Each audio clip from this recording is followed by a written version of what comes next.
How's it going, everybody? Welcome on to the CFCDP YouTube channel. Here to recap Chelsea's 3-0 victory over Aston Villa at Stamford Bridge. It was an impressive showing by the Blues. So I brought on Rohan here to Hey talk man, a how's little it bit. going? Yeah, I brought John to talk a little bit about the game. Super exciting performance. There's plenty of good, a little bit of bad, but generally it was a pretty good game. So I want to start a little bit about the lineup and see if you had anything surprised you. I'll just run through it. It was Mendy in goal, a back three of Rudiger, Silva, Chalaba.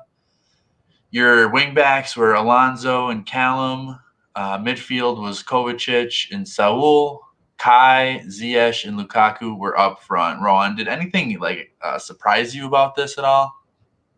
Giving Marcos Alonso the captain's armband, the biggest surprise of the entire lineup. I mean, I did not even bother to look at the lineup. I just first see who the captain is, and seeing Marcos Alonso getting the armband ahead of Thiago Silva, a player who has been instrumental in demonstrating leadership ever since he's come here, was a little bit of a shocker for me. But apart from that, I was surprised given that Tuchel chose to give Saul the debut so early, and we saw how that panned out, unfortunately.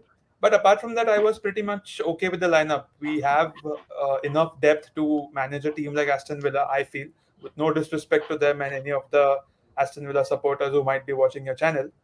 But apart from that, I was fairly confident with the lineup. I was not overly enthusiastic, not nor was I expecting something like a 6-0, 7-0 victory.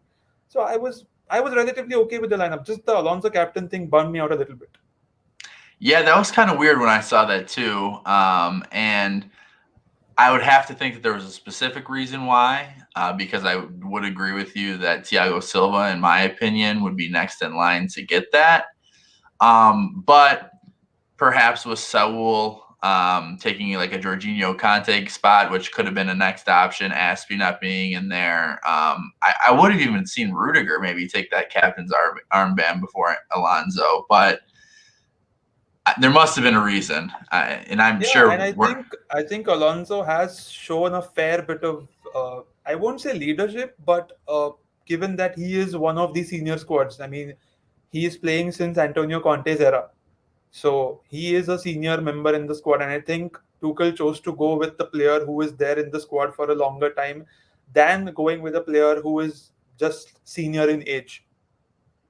absolutely. I think you're completely right. So it was a really interesting first half. It started with Chelsea on the front foot. I guess you can't talk about the first half without talking about Mateo Kovacic, who was really, really good, and he was my man of the match. Although there's probably three options you could go with. He was mine. He was instrumental in the first half. He really actually settled down that midfield when defensively, when it wasn't doing as good as it needed to be. There were still some shaky moments in the first half, but his ability to dribble and put that pass out to Lukaku was just breathtaking. I mean, if we could get a Mateo Kovacic that can be as clinical as he was today all the time, I mean, he's going to be, we could have a heck of a midfielder. Yeah, absolutely. And if you look at, I mean, many people forget that there was a point of time when Mateo Kovacic was our player of the year in the first season of Lampard, if I'm not wrong. It was in the Mm-hmm. second season when Mason Mount became the Chelsea player of the year, but Mateo Kovacic was our player of the year. So he is a very good player.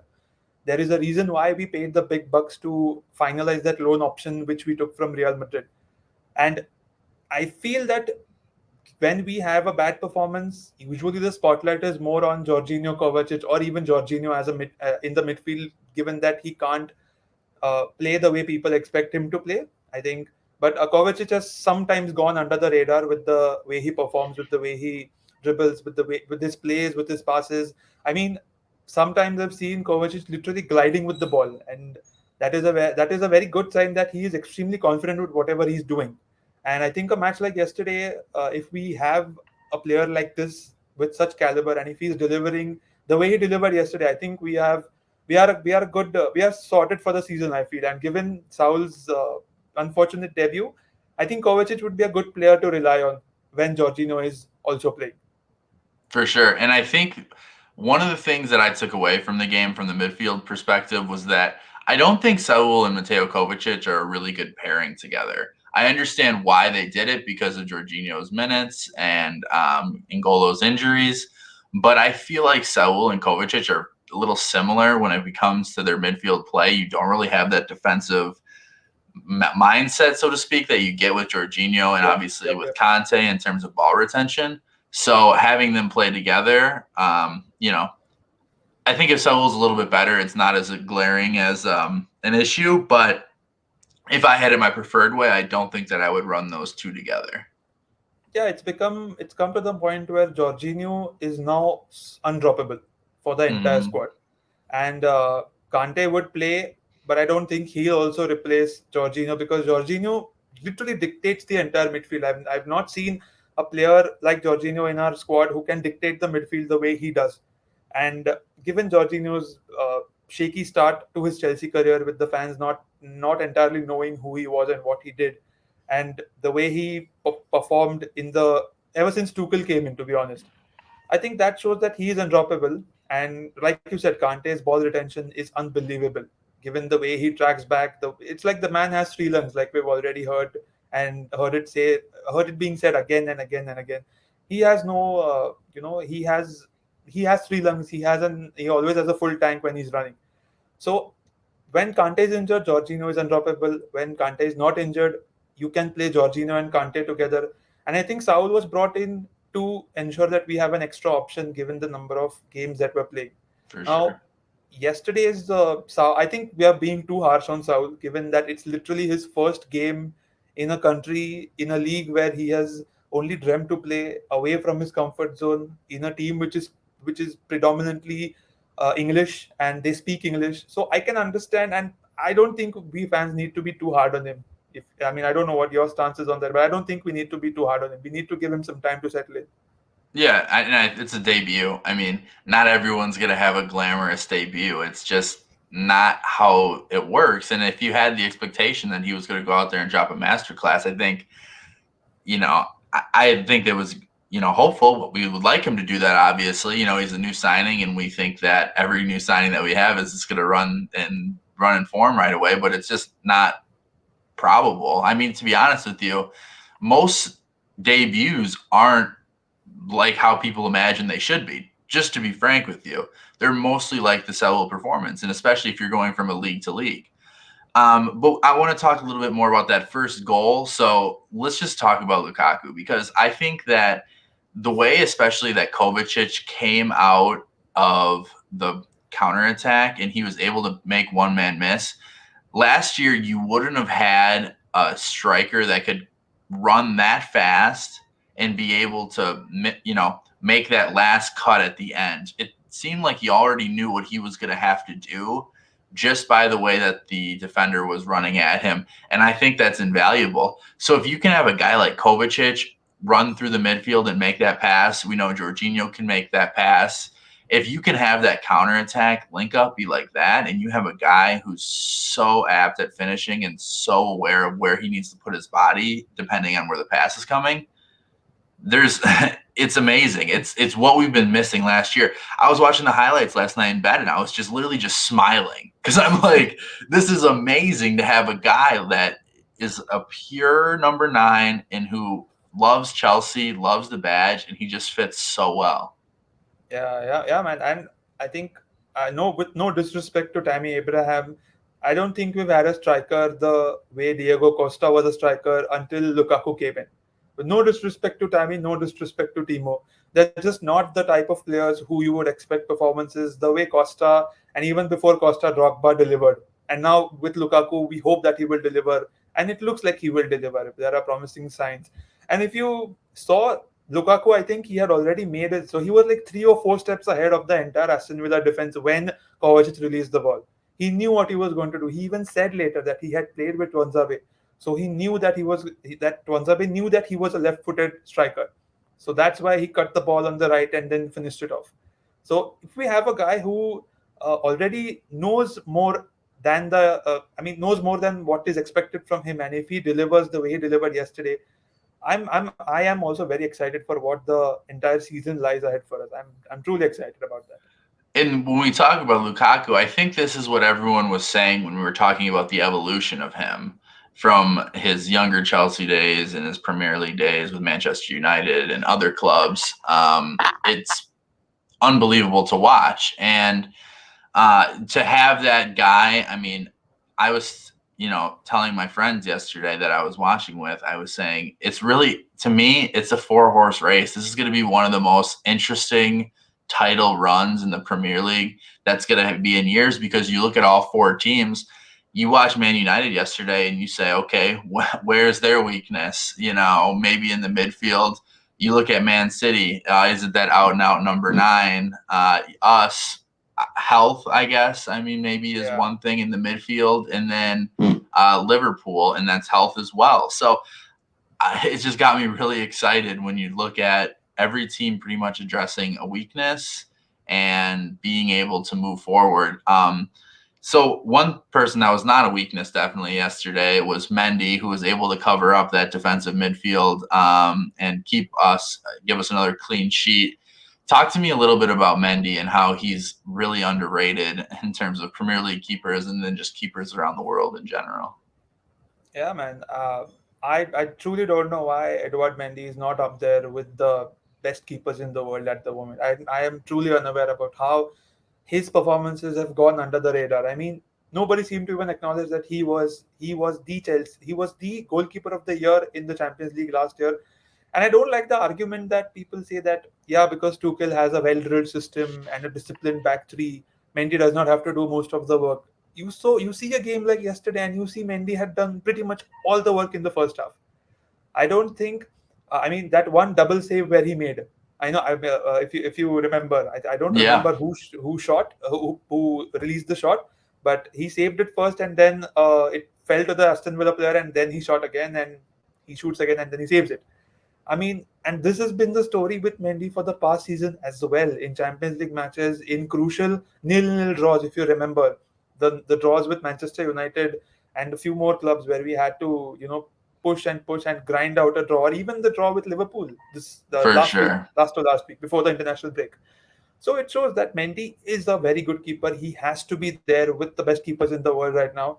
I don't know why he's not being portrayed as one of the best in the world. I think maybe is it down to his personality? He's not outspoken. He's not the way Neuer carries himself, or Sure. someone like Buffon carried himself when he played. I don't think he is that kind of a person. But when he's when he plays, I mean, his plays and his saves, they make up for his quietness off the field. And I think, to be honest with you, though, it's just based off of our system. I think people are saying, well, look how Chelsea are set up with the 2 6s. You have wing backs and you have a back 3, which, while they may not be counted as the best center backs in the world, they're 3 really quality center backs. You have perhaps the best DM in the world in Conte, and Jorginho, who's able to win some ball retention spots as well. So I think that's a lot of it, to be honest with you.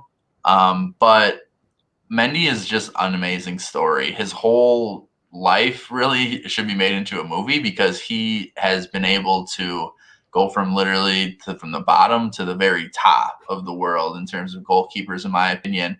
And I think he's just, like you said, I think his personality is also another part why I really like him, because he's not the type of player, probably maybe this is because of his upbringing, but he's not the type of guy to be so about himself. He's about the team. You see a lot of goalkeepers yelling at defense, help me or whatever. Mendy's like, I got you guys. Yeah, He yeah, yeah. he's just the ultimate safety blanket, and he knows his role. He comes in and he does it. And I think that's what the best part about him is. He's literally a gift from us, and it was an amazing signing by Petr Cech to see him and go out and get him, especially with so he had 6 saves yesterday, so that was fantastic to see. Yep. So let's talk about then a little bit of the second half. First substitution happens at halftime. Saul comes out for Jorginho. Can you take us into the mind of what you think Tuchel was thinking at that point? I think given, I mean, I think Tuchel expected Saul to perform the way Chalobah performed in his debut. Mm-hmm. And I think Saul needs time because he's coming from a different league.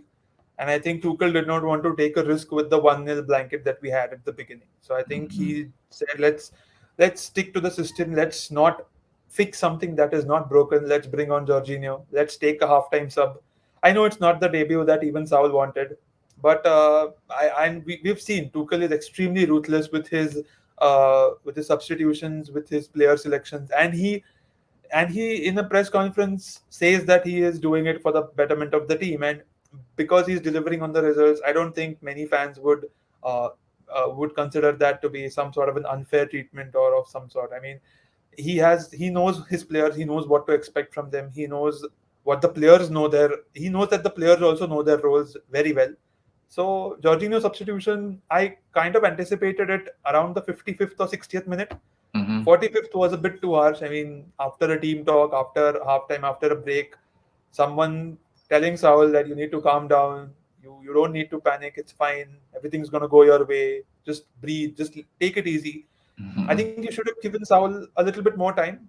But then again, you can also consider the point of view of Tuchel that he does not want another 1-1 or a 2-1 situation, because we are particularly known to collapse even under Tuchel when we are, you know, have only a 1-0 blanket. Sure. So, so I can understand the substitution, and we saw the results immediately. Jorginho dictated the midfield like he's been doing for such a long time, and Jorginho Kovacic partnership is already very very well established. So we don't need to worry about that. And their coordination, their understanding between each other, and the ever-present option of Romelu Lukaku in front to release him, that all is being taken care of by the two of them. So it's a I just feel 10-15 minutes you could have given Saul, but then you always have so many opportunities into the season. We're barely into the third or fourth game, so we don't need to worry about it. I feel he might start against Zenit, or he might come off the bench against Zenit, because Mm-hmm. let's be honest, again, no disrespect to Zenit,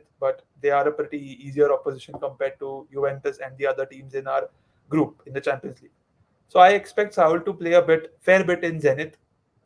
I won't be surprised if he does not, because again, you know how Tuchel is. I mean, we begged Tammy Abraham to be played in the most cheapest of the cheap matches, and he never started. Sure. So I won't be surprised, but there will be a time for Saul Niguez to come in. I feel Yeah. that's my take on this situation. Yeah, for sure. And I think that you're going to see Saul, like we mentioned before. I think I could see him and, if Conte's fit, I could see him and Conte playing in that midfield. Um, just because I think that those two would be a really nice pair together. Saul's offensive prowess, and then Conte can worry about the ball retention. So I'm not sure how much ball retention you're going to need against Zenit, but it's definitely an option to look at forward. So then the second goal of the day was in the 49th minute. It was Mateo Kovacic.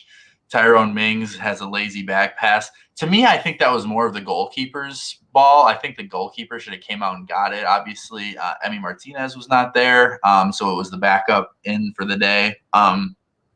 But nevertheless, it was Mateo Kovacic's first goal at Stamford Bridge, which was awesome to see. Really capped off a really good day for him, and I was happy to see the goal. And hey, he can finish a little bit, I guess. He can. It was very deft, very very deft finish. And I was expecting Kovacic to maybe blast the ball or roll it past the keeper on the near post, but to see him chip the ball and extremely ice cold about it and just walk it off and then celebrate, that was a very good sight to see. Yeah, it was awesome. And then pretty much Chelsea just controlled the game from there out. Aston Villa didn't really have too many opportunities. Jorginho came in and really settled that midfield, and it was kind of just Chelsea seeing out the game.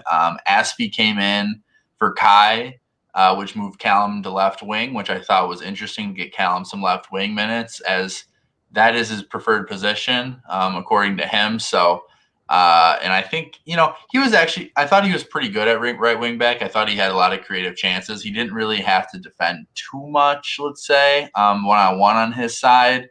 But I think getting him that left wing minutes was Tuchel saying, all right, let's get Kai out where we might use him for Zenit. Let's put Callum in at left wing. And he was pretty creative, had some nice chances. Had a really nice cross in the first half as well. And then Aspie, assistable Quetta, goes in the last couple of minutes and makes a really, really nice run and turn, kind of put Mings out of his place, finds Lukaku, and it wasn't the best first touch, but he took a second, got it on his left foot and he just blasted it in the top corner. And did you see the celebration after that? It was an iconic celebration.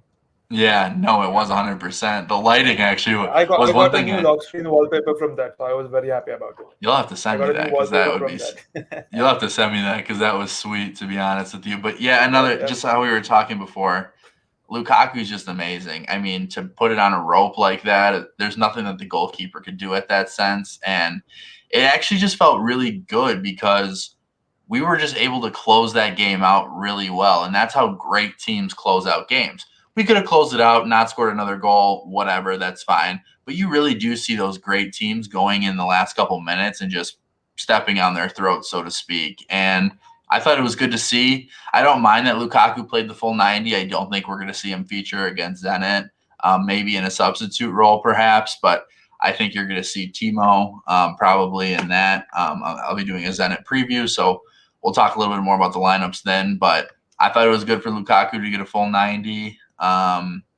Yeah, any other thoughts you have about the game? Uh, I actually, I actually wanted Hakim Ziyech to have a good game, but I think he's still coming back from that dislocated shoulder, and I mean he will feature because he had a fantastic preseason. He had a very good Super Cup, and it was just unfortunate the way his injury came at a very wrong time. And if you remember last season, also he got injured in a preseason friendly against Brighton, Mm-hmm. and that hampered his return, hampered his debut itself for such a long time. So he's one player which I really like. I mean, I've seen his comps, I've seen his videos, I've seen the goals that he scored for Ajax. So I just want some portion of that to be replicated in his Chelsea career, one way or the other. And I wanted to. I mean, did you see that Rudiger's sky high shot which he took from 55 yards or some? Yeah, I think I saw someone's tweet. I think it was CFC Mod or Dubois. I don't remember, but they said that is it really a Chelsea game if Rudiger does not attempt such a shot? And that kind of summed up how he plays. He makes these runs. He makes these runs. He pushes and somehow he just takes a shot and hopes for the best. And I'll it's tell a you fun what, sight to see. one of them are going to go in, and it's going to be a worldie. It's going to be one that we're all going to remember, to be honest with you. Yeah, yeah, So and I mean, if you remember last season, last season, if I'm not wrong, it was Zuma's run from the defense to the Ajax goal, and then he missed that shot. I think we'll have another moment like that with Rudiger, one time or the other, somewhere in the season. It will be a I'd love cluster, that. and we're gonna lose our minds over it. I'd love that. And I also love that what you said about Hakeem Ziyech. And I was kind of surprised. I was a little surprised that Timo actually didn't start this game. I think a lot of us pegged him to start, at least on Chelsea Twitter, I noticed when reading a bunch of lineups. And I think that Ziyech would have been really good as a 10 in front of and behind a two fronted striker group.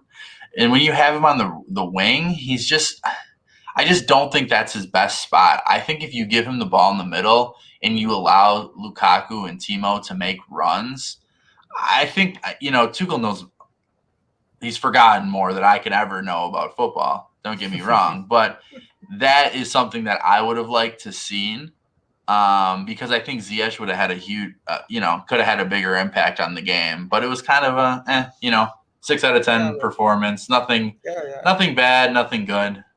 Yeah, man. I'm still bummed that Alonso did not give Aspi the armband after Aspi came on. But I mean, I just don't like Marcos Alonso being captain in any Chelsea Hmm. game. But he is a player who's playing for such a long time, so I won't rant much about it. But man, Marcos Alonso, the same guy who left the West Brom match and sat in a bus to watch the second half. I don't like such players, even though howsoever they redeem themselves. I don't like this mentality.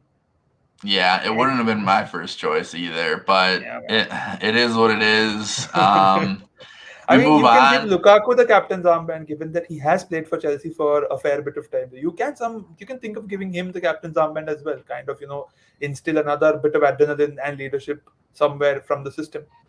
Maybe he won like a midweek training contest or something, Maybe he won like a shooting contest or something, and they're like, all right, here's the prize. Aspie isn't starting, so here's who gets to be the captain. It could have been anyone for all we know. But maybe Trevor would have won it. That would have been interesting. But anyways, we move on. We have Zenit coming on Tuesday. Spurs then, I believe it's Sunday. So it's going to be a really exciting time. The fixtures are going to be coming thick and fast as we get more into the Cup and Champions League competitions. Rohan, I want to thank you so much for coming on. It was absolutely awesome. I know there's a bit of a time difference, but thanks for working with me and getting this out there. Yeah, man, always a pleasure. I mean, I'm happy to, and thanks for giving me the opportunity to be on my first ever YouTube video. So thanks a lot for that. And we'll also plan a collab on my podcast sometime or the other, very, very soon. Very much so, 100%. You can go ahead and check out Rowan's Twitter account. I'm going to be putting it in the description down there, so you can just go ahead and click. I will be coming out with a Zenit match preview. I'll probably be coming out with it maybe tomorrow, probably about a couple hours after this one drops, maybe the day after. Don't have too much time. It's kind of a quick turnaround with Zenit. So that affects us YouTubers and podcasters too, FIFA. So and UEFA. So please put that into consideration next time. Go ahead and subscribe, like my channel. Interact with me on Twitter. I'd love to have you on. That's how I got Rowan on. We follow each other on Twitter. We said, let's do this, and we did it. So yeah, this could be you. And, if you want to just comment and chat and do whatever, we can do that too. So thank you very much. Have a good rest of your day, and go Chelsea. Yes, up the Chelsea.